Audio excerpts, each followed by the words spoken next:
Hello, everyone. This video episode with my friend and colleague Mike Rinder was recorded back in February of 2024. Mike, of course, as you know, tragically lost his long and brave battle with cancer in January of 2025. He was a passionate and dedicated advocate for survivors of Scientology up until his very last days. He's truly a legend in the former Scientology community and seen as a hero to many.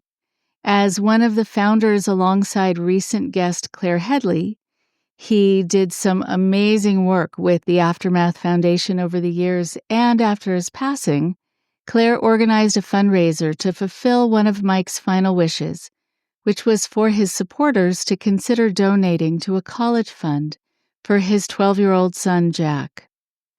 We've added a link to that fundraiser in the show notes of this episode in case you'd like to contribute. We are airing the full video version of this episode for the very first time in order to memorialize our time together, to celebrate his life and honor his incredible legacy of activism and survivor advocacy. We hope you, the viewer, are inspired by his life's work and continue his fight in your own way.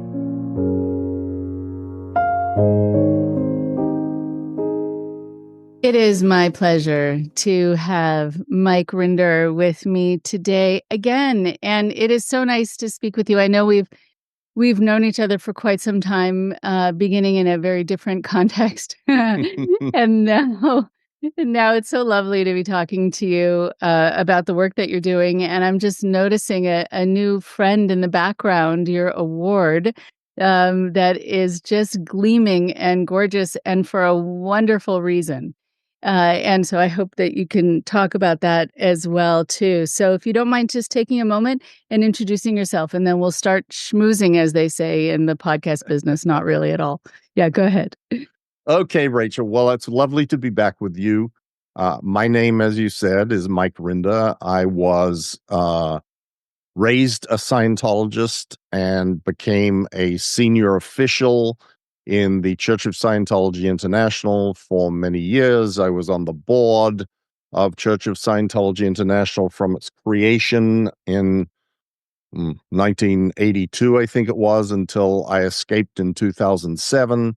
For much of the time, I was the international spokesperson for Scientology. Mm-hmm. And for various periods during that time, I was the boss of the Office of Special Affairs, which is the dirty tricks and legal and public relations branch of Scientology.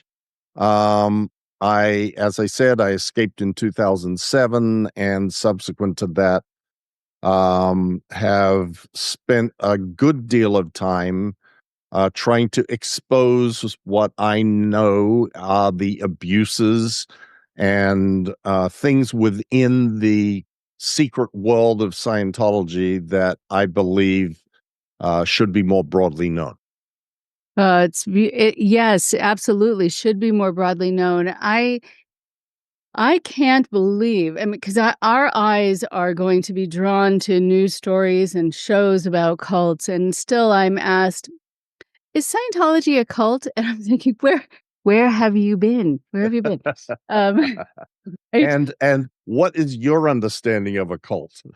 Right, exactly. Like, I don't want to seem incredulous and say, how could you not know? But I am trying to be patient with people who just don't have it on their radar. And I guess in the same way that we do. And all the more reason that these stories need to keep coming out. I couldn't agree with you more, Rachel. Mm-hmm. I think that the lack of understanding of the true nature of Scientology has changed fairly significantly over the last 5 years or 10 years. But for a long time, people just looked at Scientology and went, oh, yeah, I know Scientology. That's Tom Cruise. And He's a really successful movie star, so I guess it's not bad.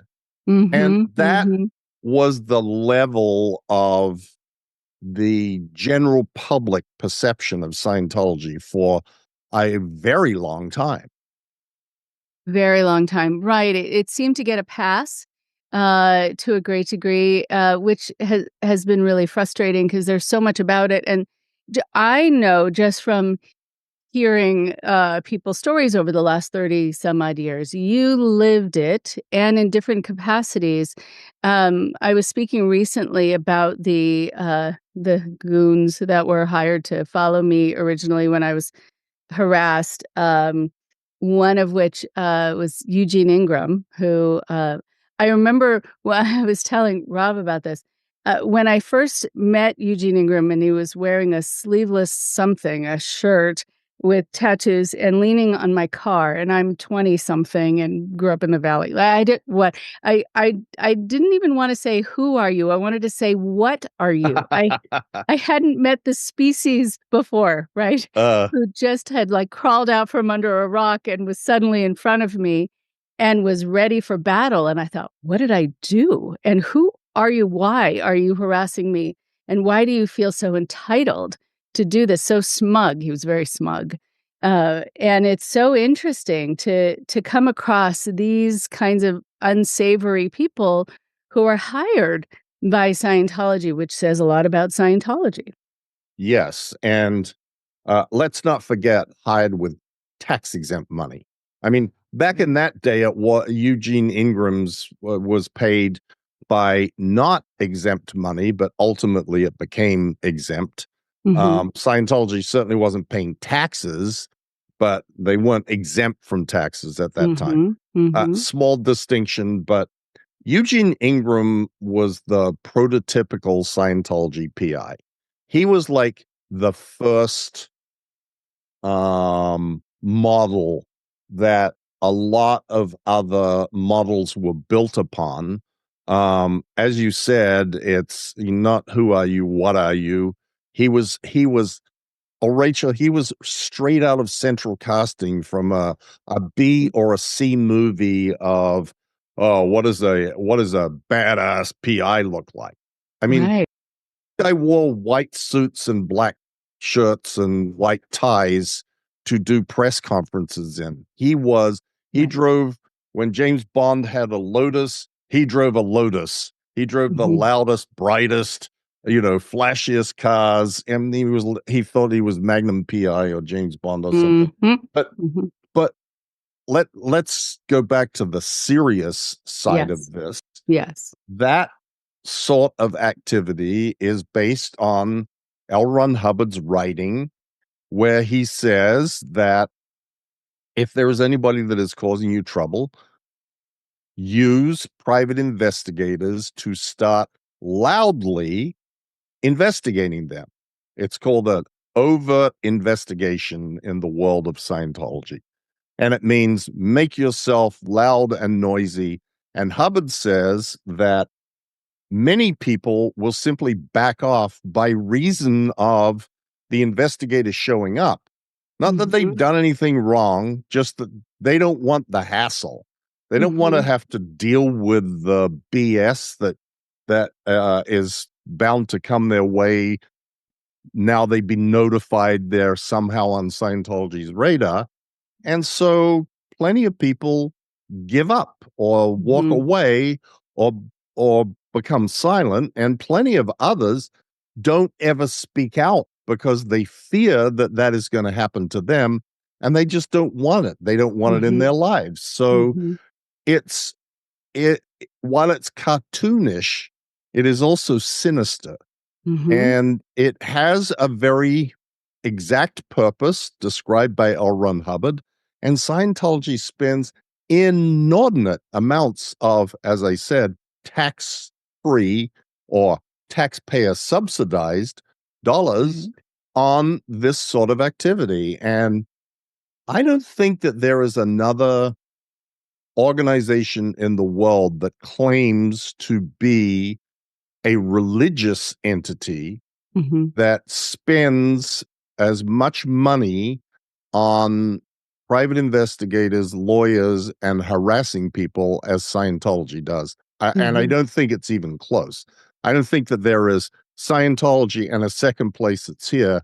There is Scientology, and whatever the second place is, I don't know, is down there. Down there, right. Right. And again, it says so much about the nature of the group. How when you work so hard to be intimidating, you have, I think, a lot to hide. And you are just hoping that people fall by the wayside because they don't want to deal with this anymore. And I did consider it for a minute. Um, and I know that, I know that they've complained to my board a number of times, and more recently, a complaint against me where it seemed to be spurred on by Scientology because they seemed to know about it before I was even informed. I don't know if I told you this story. I may have mentioned it. I've mentioned it on the podcast, I think, just once or twice. I got a call from the editor of Freedom Magazine, the, of course, ironically named Scientology magazine, right? Right. And the ironically named editor. Editor. I love that. I didn't even think about that. Yes, spot on. Yes. And he wanted to get my statement about the complaint against me. And I said, "What complaint against me?" And then it got silent because I think he realized he jumped the gun. And he got there before I had been informed, which showed that they were somehow connected because he knew about it. Right. And so that's where that ended.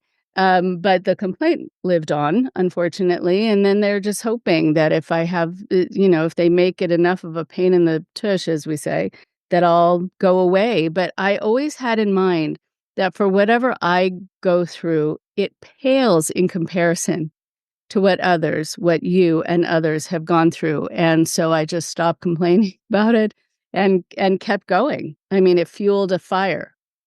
Well, you're one of the good ones, Rachel. And everybody who doesn't back away from Scientology is doing a great service to a lot of people, and probably a lot of people that you will never know, never hear from, Right. know absolutely nothing about. Right. Because, I get a lot of emails and text messages, and I'm sort of relatively accessible to people in the world. And so many people have written to me and to Leah and to others engaged in this sort of battle to expose the abuses of Scientology, who have said not only, I saw this, or you said that, or I listened to a podcast, or I watched the aftermath, whatever it may be. And this helped me in multitude of different ways. It goes all the way from I was suffering in an abusive relationship to I couldn't figure out what to do with my child who had gotten involved in Scientology, to they taking my money, to they won't stop sending me junk mail, to like it's sort of everything. But it is also oftentimes people who have never had any involvement with Scientology at all. And that is, to me, especially satisfying. I know that you do far more than just deal with the world of Scientology abuses and trauma, but I don't. That's sort of my specialty. And to hear from someone who was in the Jehovah's Witnesses or Nexium or in an abusive relationship, who writes and says, your story or what you said or the discussion you had with Leah or the discussion you had with John Atack or Steve Hassan or whatever opened my eyes and made me see my way out of my particular circumstance. That is especially gratifying to me. And every single person who speaks out about the abuses of Scientology or any other abuses, is affecting people that they don't know. And that's a great thing and incredibly valuable. I agree, and I know that it sends a really good message about not letting the bullies win, which is a really good, I think, message overall for this world right now. And that there's strength in numbers. The more people are out talking about it, sometimes people don't want to be the first. They don't want to be the first one to talk poorly or critically about something. But if they've heard someone else, and if they've heard someone who was high up, someone like you who can say, I know this for a fact. In fact, I was generating some of the things for a good reason, right? It had a lofty reason at the time. Right. Wasn't like a Eugene Ingram who does it just for the, fun of the power money. of it and the money. Right, exactly right. But it's we were never working for the money. Right. Right. Oh, no, the numbers are crazy, just what people got paid or didn't and all the slave labor. Right. Yes. I'm wondering about what's happening now, but before we get into what's happening now, I would love to hear about because some people have said to me, they have loved ones who feel impenetrable. They're involved in Scientology or in a different kind of cult group. They're involved in multi-level marketing and they're just losing their shirt, but they still, can't be talked away from it. They are involved in some self-help thing that's making them really disengage from their mind, from their life, but I can't reach them. And I know when you're a spokesperson for something, you also have to be kind of on send, so to speak, like you're out there on the offense and might seem impenetrable. And what is that about that just makes you go, go, go and be impervious to arguments and then what starts to kind of dissipate that icy wall that has come up? I mean, I know these are big questions, but this is something that people bring to me a lot. Okay. Well, let's start with the beginning. What makes you impervious? If you can persuade someone that there is an answer to the problem or problems that they have, and whether it's true or not is not important. It's whether you can persuade someone to believe that it's true is what's important. Because to the rest of the world, it's foolishness, idiocy. Right. To that person, if they believe that it is true, it will the cognitive dissonance that goes along with a belief about something as powerful as what you get in the world of Scientology. I can't speak for everybody everywhere else and all these others, but I have spent a lot of time talking to Nixon people, Jehovah's Witness people, Mormons, and a few others. Scientology tells you that your eternal salvation is at stake, and that there is only one way to achieve that eternal salvation, and that is through Scientology. But there are a couple of very clever things that Hubbard did with respect to that. One of which is to tell people that it's not just something that helps you. It is something that you can use to help others. And that is people have the idea that people get sucked into cults are all needy homeless people or street people or dumb or something.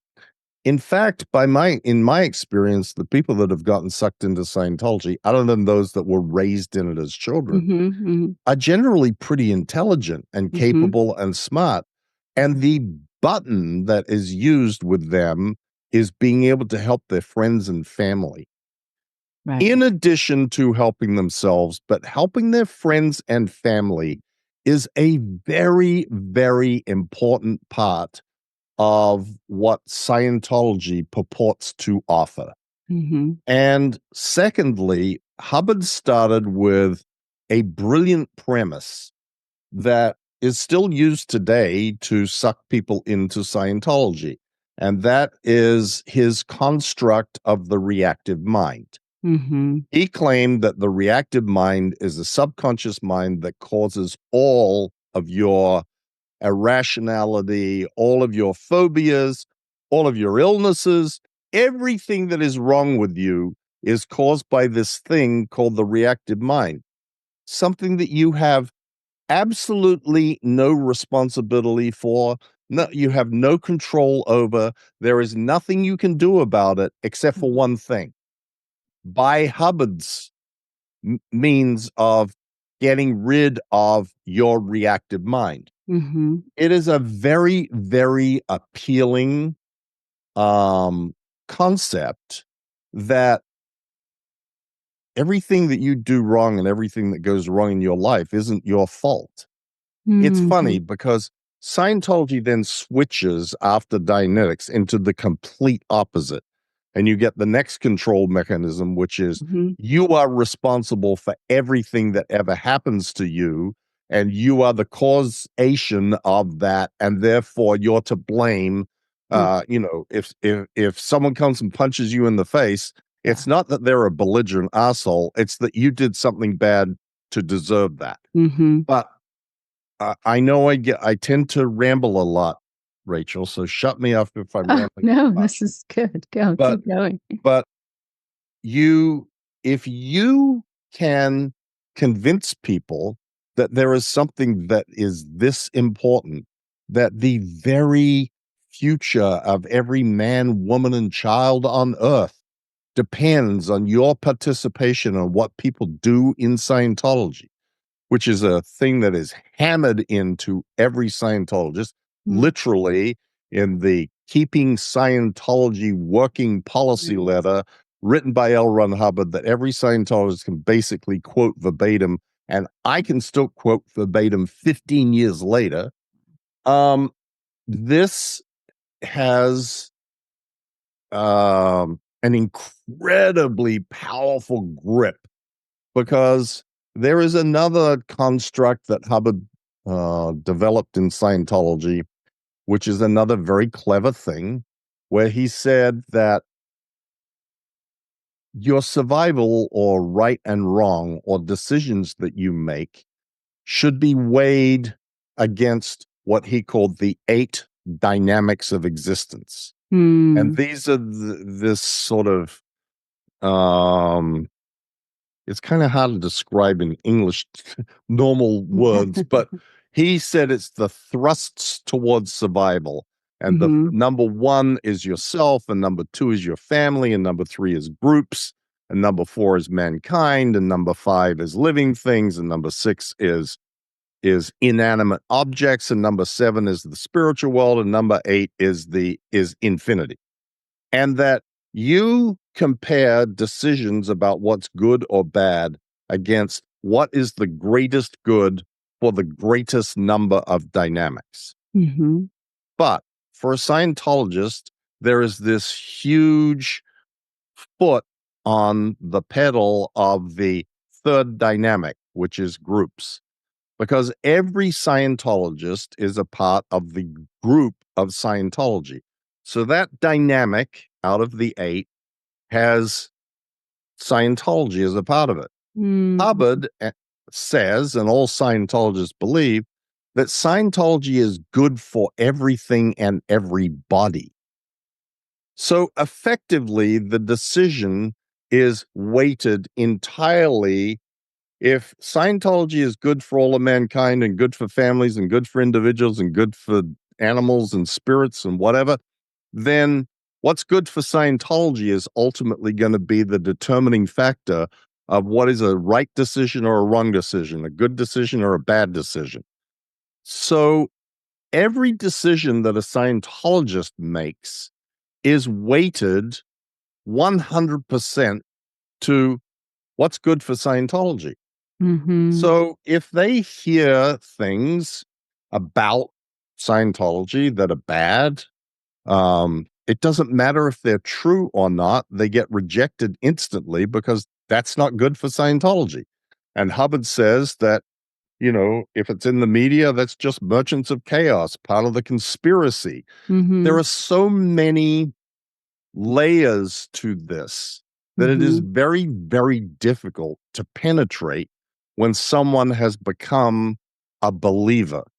Yeah. I think that the only way to do so is to offer that person complete support and tell them that you will always be there for them, no matter what happens, no matter what the circumstances. That plants a seed. And we have heard many stories over the years of people who had a sibling or a parent or someone that they went to school with or something that planted that seed very early on. And as they started to sort of wake up, they came back to that, and it was a lifeline for them. Right. And the second thing is to not tell them that they're stupid, not tell them that they're wrong, not tell them that they are foolish, but to try and use the only things that they believe in at that point, which is the words of L. Ron Hubbard. Because there are some quotes from L. Ron Hubbard that all Scientologists know, they just kind of tend to ignore them. Like he says, look, don't listen. Oh. And what is true for you is what is true for you. And don't take what people say, read a book. Well, that could include a book not written by L. Ron Hubbard. Right. And that it is important to view all information and make decisions based on the available information. So if those things that Hubbard said can be used to plant another seed. Look, I don't think that it has ever happened that someone has walked into a room with a dedicated Scientologist and walked out of the room with someone who has just walked away. I just don't think that's ever happened. I think that I analogized this the other day to there is a scale, and it starts with Scientology and your belief in Hubbard here and your doubts up there. And drip, drip, drip, drip, drip, drip, drip, drip, drip, drip, drip, drip, drip, until the drips, all these little doubts, all these little incidents, all these little things have accumulated, and then there is a final drip that tips the balance. And at that point, that person is ready to, if not walk away entirely, start looking and going on to Googling Scientology or looking at forbidden TV shows or whatever. Yeah. Right. Yeah. I mean, a couple things about that. It's interesting with the drip, drip, drip. There's another analogy that I often use about how within cults there's often what I call trickle down narcissism. That it goes through the ranks and people sort of take on that persona that the leader has, but also this whole idea, like when you're in a relationship with someone who has a narcissistic bent, you have to make decisions that work for them, that make them look good, that further their goals. Same thing here, that the decision that's right for you is the decision that's best for Scientology. Right.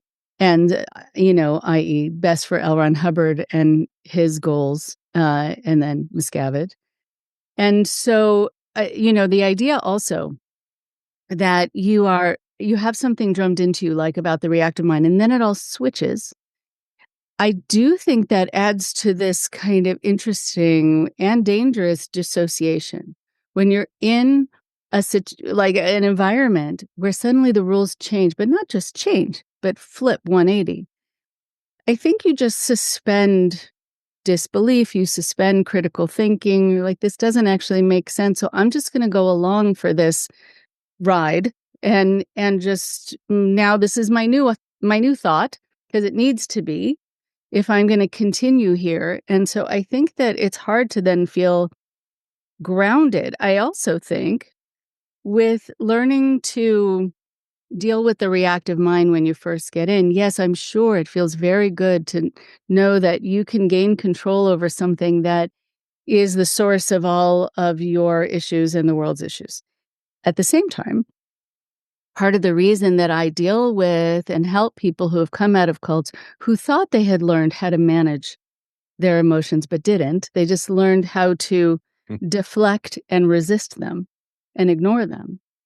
They come flooding back. And so the healthy way to deal with a reactive mind is to understand why you have it, why it's necessary, why it's informing you, what it's informing you of, how it's your safety net, but also still how to control it, how to absorb an emotion, how to address it, then how to manage it.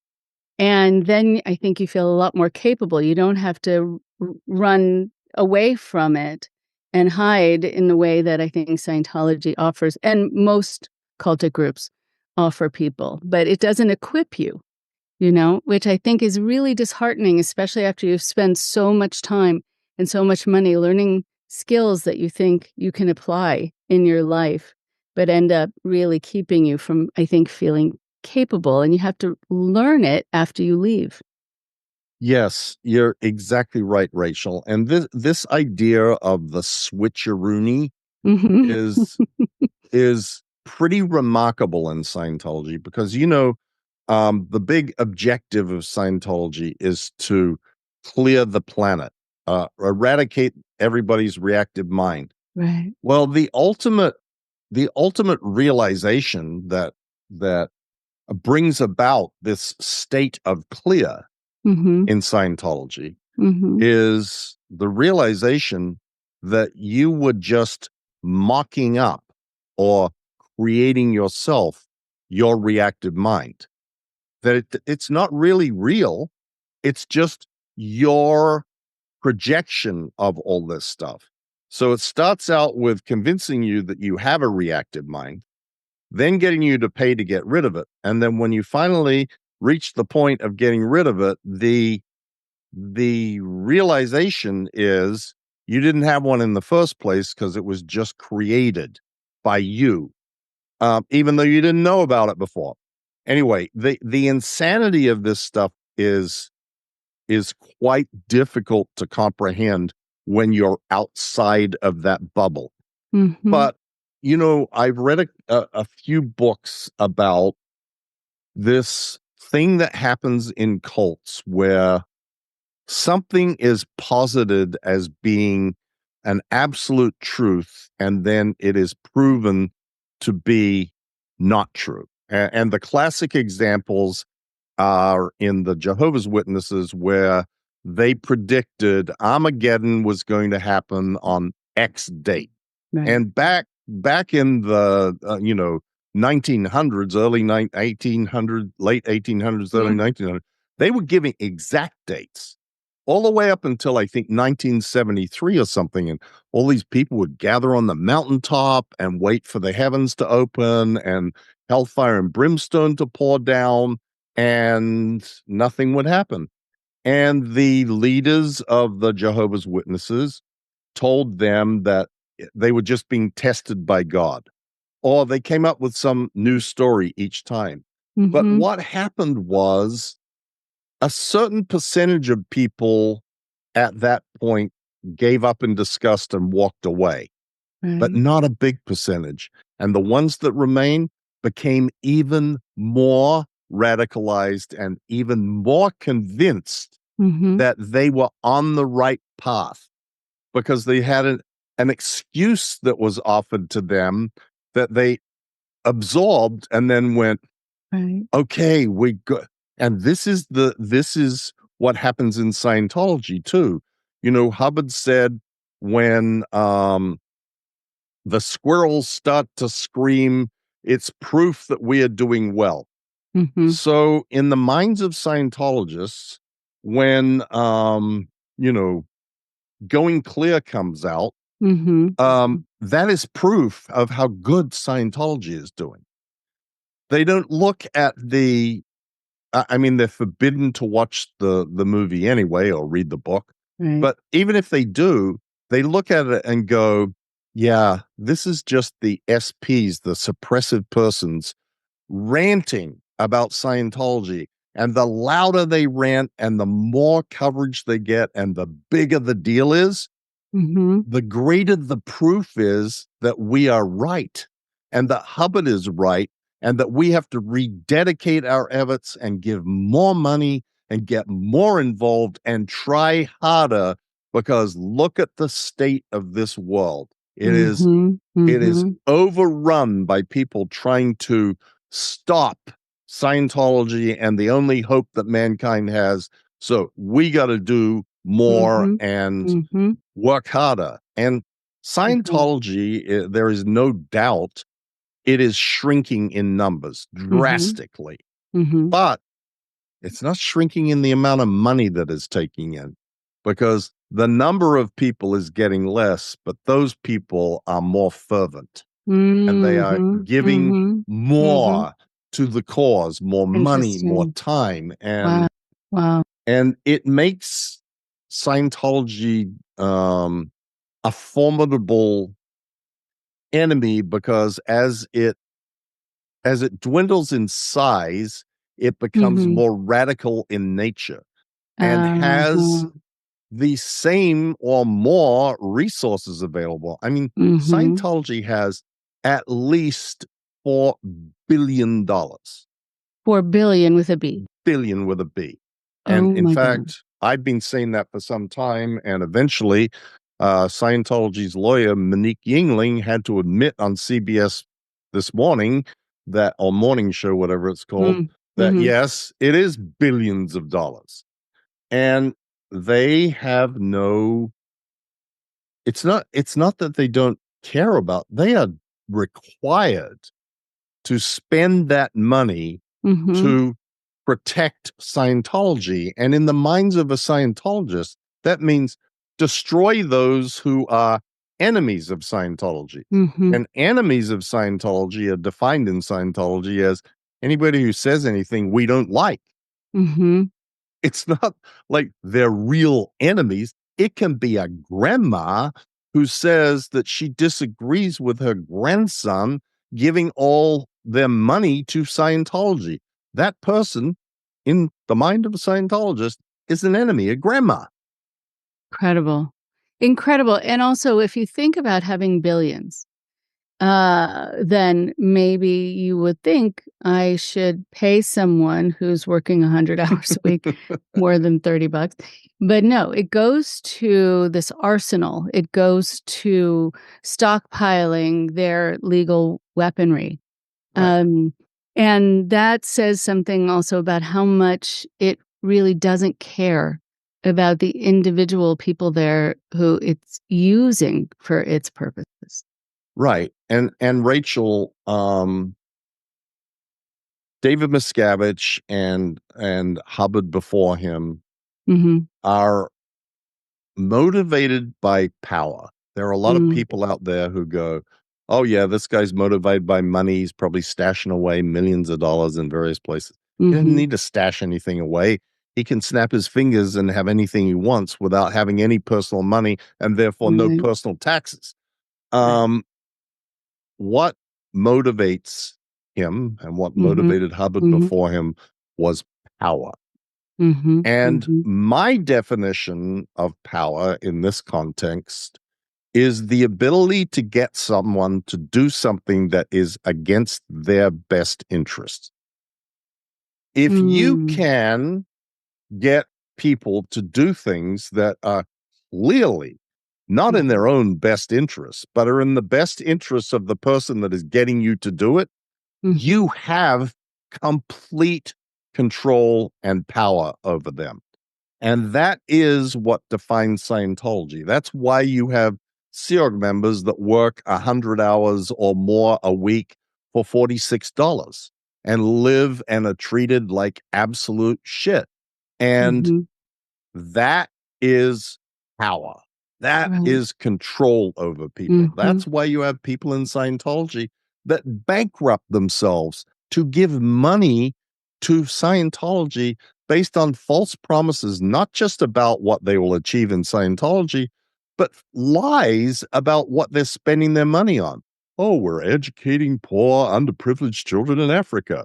Oh, we're resolving the crime problem. Oh, we're the only effective rehabilitation of drug addicts on planet Earth. And, all of this stuff is presented, bought, hook, line, and sinker, and people give over money to the point of going bankrupt. And that is serious power. Serious power, right. And people who use that money to give to Scientology instead of getting medical care, instead of paying for college for their children, and just instead of everything, really everything. Right. And I think going back to this idea that, you can be tapped into if it is to help not only yourself, but to help others. The techniques that people are taught, like the touch assist and other things, it can feel really good. If I felt like I could learn something that I could use to really help people with just a touch of my fingers or something, I say yes, please.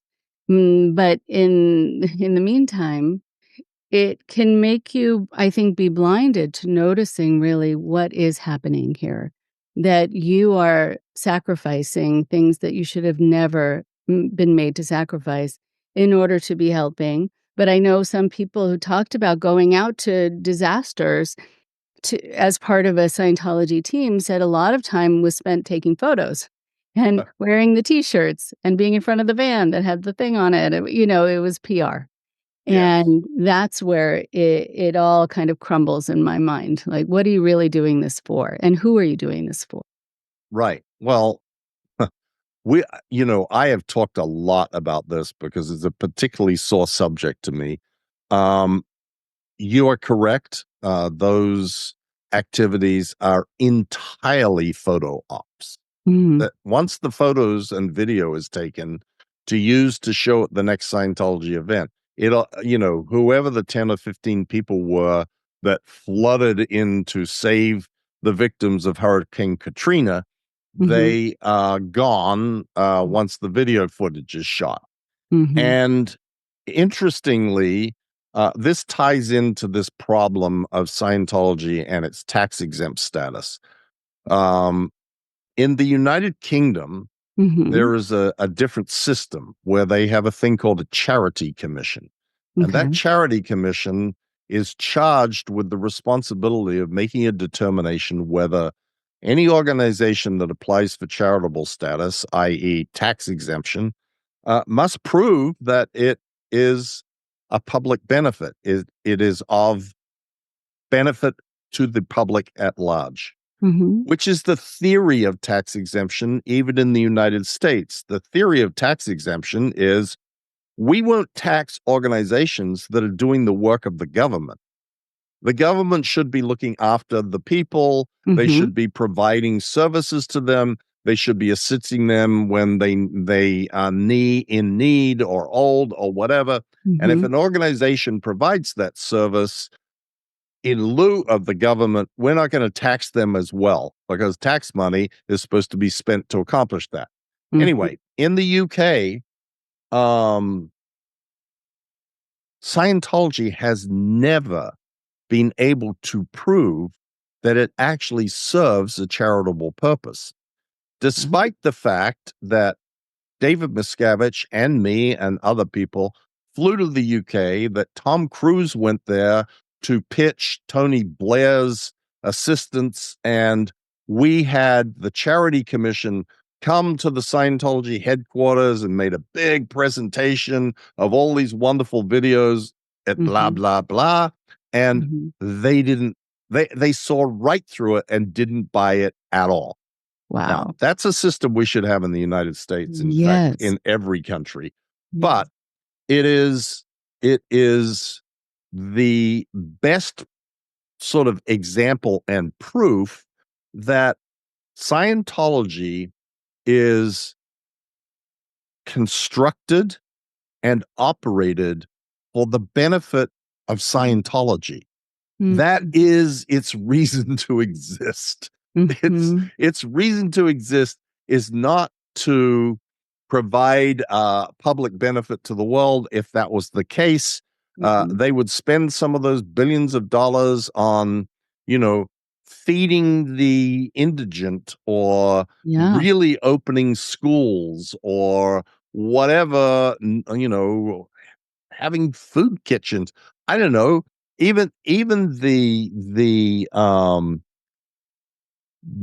often most derided religious organizations like the Catholic Church that gets people all up in their business about what they're engaged in with good reason. But if you go to a Catholic church and you want to come in out of the cold, they won't throw you out. They won't hose you down on the sidewalk.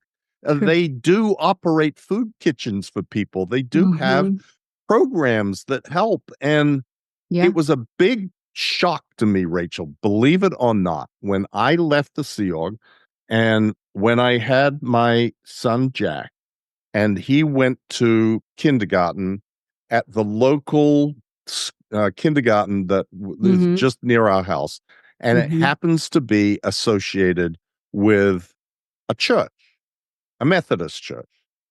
And so we would go there and go to the events that they held for Christmas and Thanksgiving and whatever, and the kids would do their plays and and the pastor of the church and the sort of volunteers of the church would stand up and give everybody a briefing about what they'd been doing in the community and how they had found homes for X number of people and how they had installed, toilets for homeless people in Tarpon Springs and how they'd done this and how they'd done that. And there was no videos. There was no rah-rah cheering in the halls. There was just these lovely people standing up and saying, so we accomplished this in this, in the last 6 months, and we did this, and we're very happy about that, and we're very happy about this. And if you'd like to volunteer to help us, please let us know after the fact. And it was like, oh my God, these are just normal, real people who are doing things because they're good people to help people who need help. And there's no demand for money. There's no slick videos. There's no nothing. And this is what Scientology does not have. And it's very, very apparent when you stand outside of that bubble of belief and look at what goes on inside that bubble of belief, and you go, wow, this doesn't bear much resemblance to what you would believe is a religious charitable organization. Right. Absolutely. And yes, I want to make mention something that you said briefly at the beginning, that there are a lot of unsung heroes in this story. There are a lot of people who have not come forward using their name, using their face for fear, or also because maybe their family is still involved and they'll be disconnected from. And so I do want to pay tribute to all the people who have shared their information from behind the scenes, and also to the people who have taken the risk to share it from in front of the camera. And I wanted to ask about your work coming up, what you're going to be doing and what sort of the new form of the show is going to be like. And also, I know there's a lot of commotion now happening in Hollywood, out on the streets. There's a lot happening right now with a groundswell, which I love. I remember years ago going to a conference. It may have even been, I don't know if it was as far back as the Cult Awareness Network before it was Scientology. maybe it was American Family Foundation. I don't remember, but I remember Anonymous was there.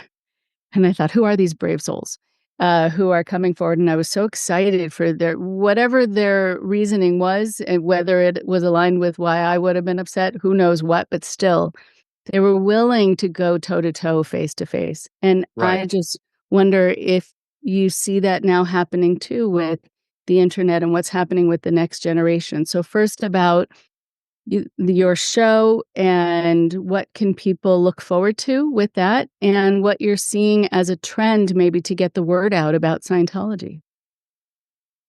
Well, okay. Let me see if I can answer this concisely.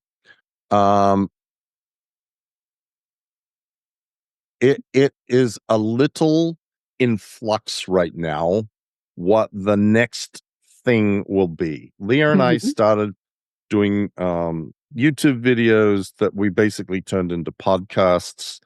I'm sure you're aware that Leah filed a lawsuit over the harassment that happened, and the harassment in particular from the Aftermath show, and then subsequently with the two podcast companies that we were working with. Oh, wow. So it's a little bit, I can't exactly say, for various different reasons. Sure. I do have the paperback edition of my book coming out, very shortly, or maybe even after, before this is aired, which has an update of what happened since the time of writing the book and it being released, and what Scientology did to try and stop it, etc., etc. Oh, interesting. Oh, yeah. I can't wait to read that. It's a new afterword. Yeah, in fact, this is the new paperback edition, and in the back it has a fairly lengthy afterword. Actually, it's like, I don't know what page that is, 293 to 305. So it's it's fairly substantial, and there are a couple of other things. Rachel, I'm sorry to be so vague. There are a couple of other things that are in the works that I can't talk about. Oh, that's fine. No, vague is fine. I think people want to know if things are happening. It sounds like things are. They are exciting. Yes, they are definitely happening, and there is a whole new world of things that is sort of, I don't know, the next generation of activists. You mentioned Anonymous. Now they're not Anonymous. Now they're TikTok, and the TikTok people have sort of come to the forefront, at least in Hollywood, of preventing people from going into Scientology in the test center there on Hollywood Boulevard, and bringing awareness to a generation that I certainly don't reach. I'm not reaching the 13 to 25-year-olds in any way, shape, or form. Those people are, and they are doing a great public service by educating that age group in particular to just how weird Scientology is. Look, these TikTokers, for the most part, had no experience in Scientology. They've sort of learned as they go along. But what they are doing is that they are showing that the world of Scientology is this weird world. And while that isn't the level of, well, let me expose to you the writings of L. Ron Hubbard and the esoterics of the Dianetics and OT levels and X, Y, and Z, it is creating an image and a picture in the mind of young people who are on TikTok that Scientology is crazy stuff, and you don't want to get involved in it. And that is astonishingly important and absolutely invaluable. I mean, they are doing something that has enormous value. It's not what I do. Like, I can't go stand out on the street and do that. I don't want to go stand out on the street and do that. Right. I have a different perspective and a different message to bring to the equation and different information and different understanding about stuff.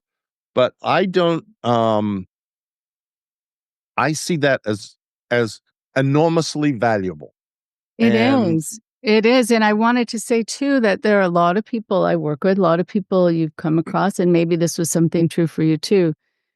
When you come out of a group like Scientology, it's very hard to know how to socialize. It's very hard to know how to have or engage in small talk because everything is of the utmost importance, and you're supposed to be getting across Scientology messages.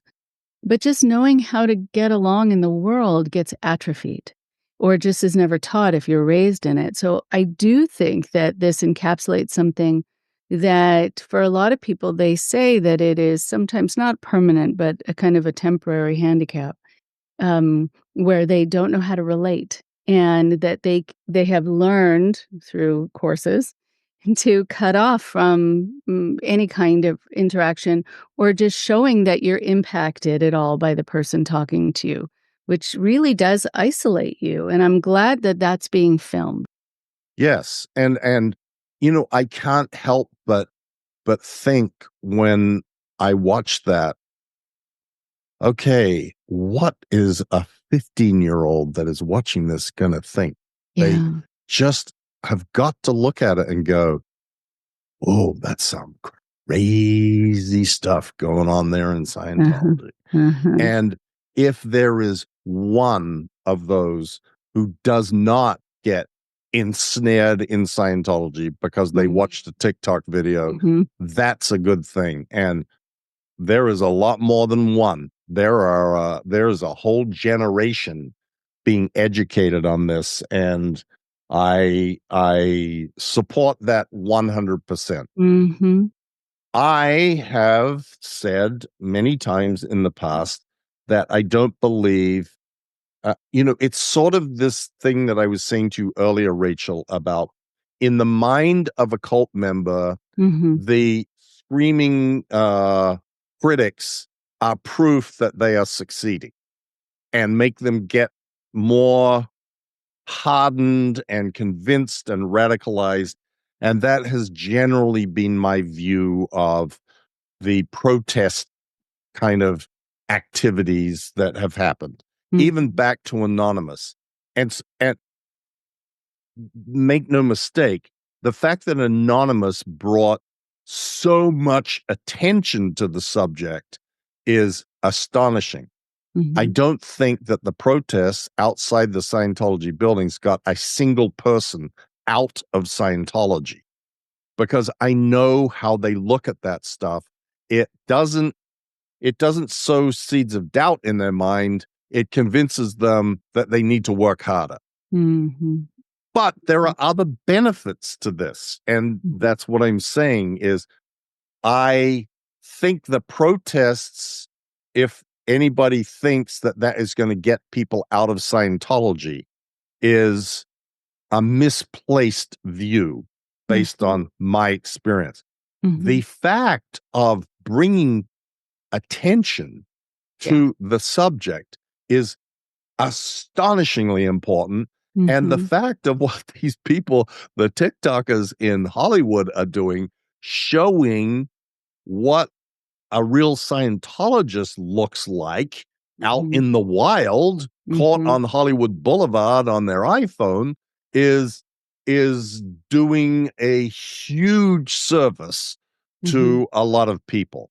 So, not my thing, but I see it as incredibly valuable and important, and I will keep trying to do my thing, which those people can't do. They don't know the inner workings of Scientology. They haven't experienced L. Ron Hubbard. They haven't ever worked with David Miscavige. There's a whole lot of people out there who just happen to, like you said, want to speak up about something that they think is wrong, Mm-hmm. but don't really have a huge amount of information about it. Right. Right. But that's valuable too. Absolutely right. I mean, I think for you to know that you can talk about being in the presence of L. Ron Hubbard, what he was like in person, David Miscavige in person. I mean, the behind the scenes is incredibly important, just getting a flavor for what things were like and what those players, what those people are like, and what was driving Scientology and what it was like to work in the, Office of Special Affairs or run it and what those ops were like. I mean, that is something, yes, the people out there or people on TikTok don't know, and I guess thankfully won't have experienced it, right? That's a good You're thing, exactly right? right, Rachel. Thankfully, they haven't got a clue.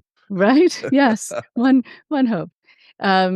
But yes, I think that they're speaking the language of people of their generation, which is really exciting, and giving voice and not being afraid.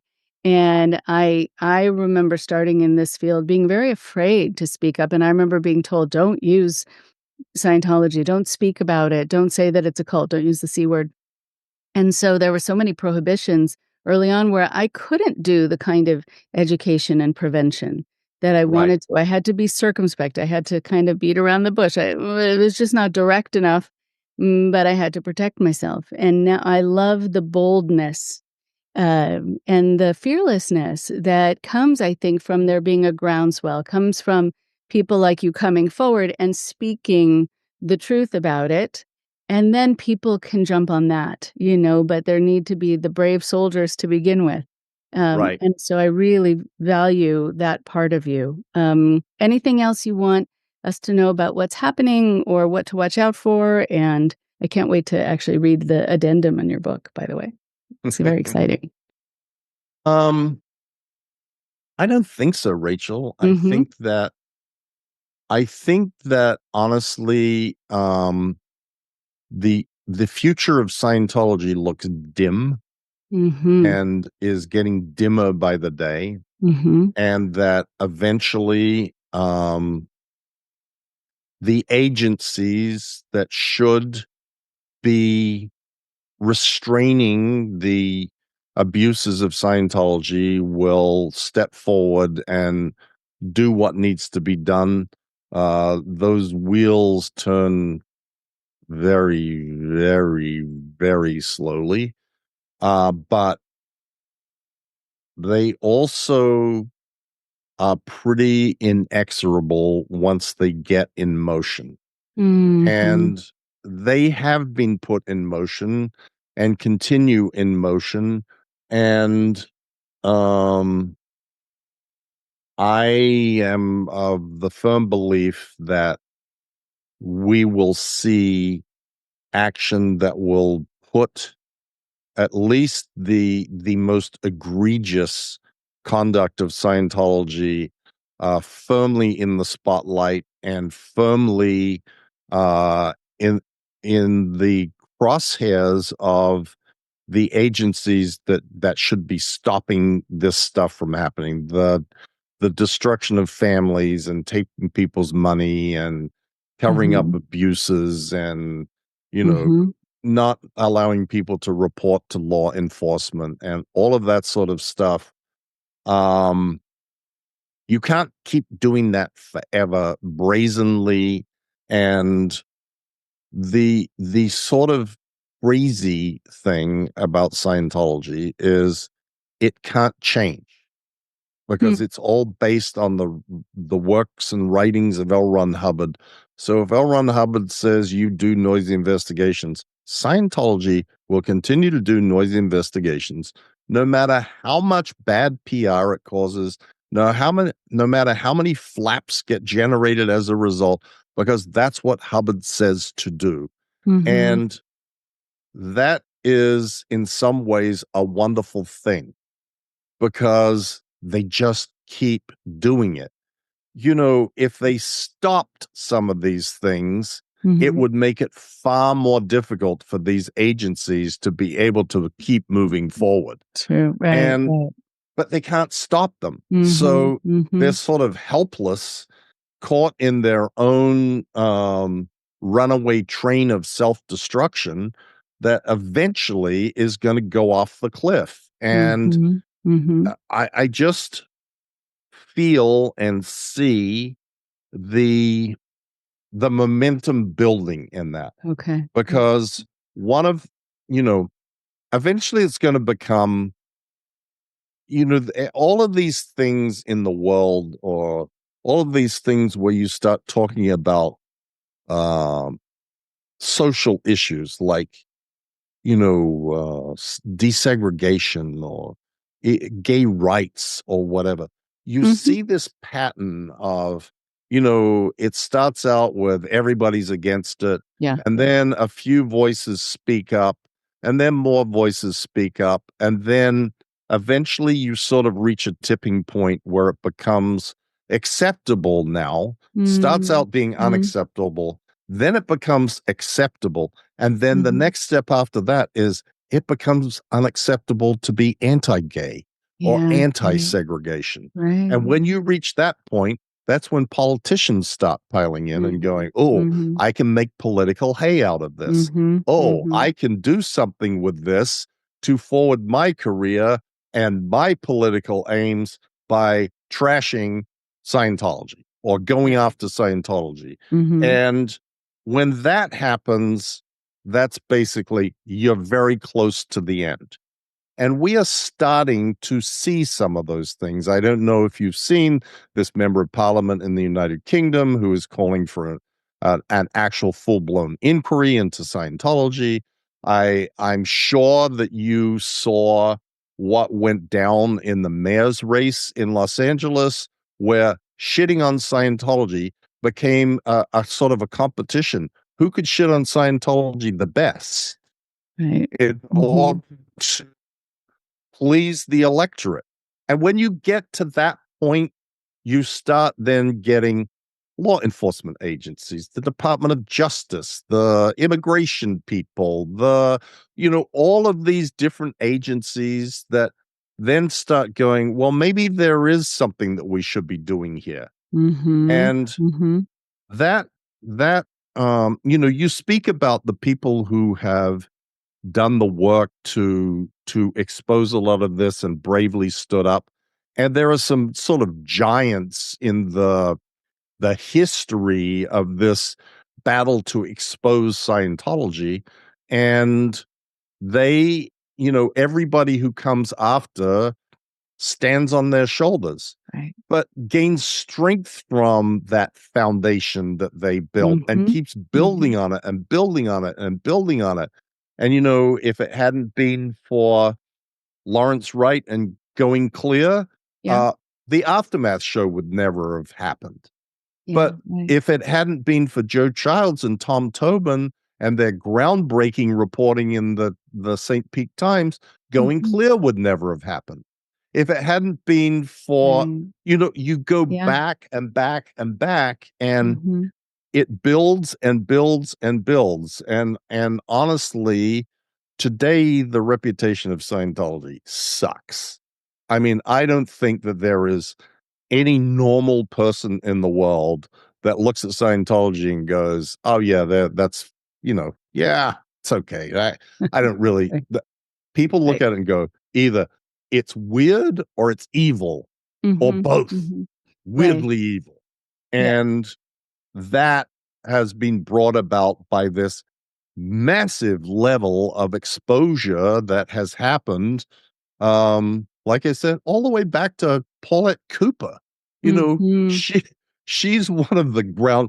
I mean, now there is a woman with courage. Oh, my God.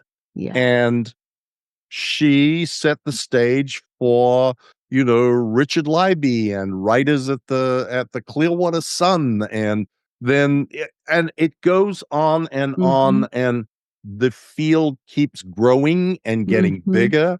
And as there are more people speaking and there are more shows and there's more articles and more cartoons and more jokes on SNL and John Oliver and everywhere else, you change the public perception, and pretty soon it used to be nobody wanted to criticize Scientology.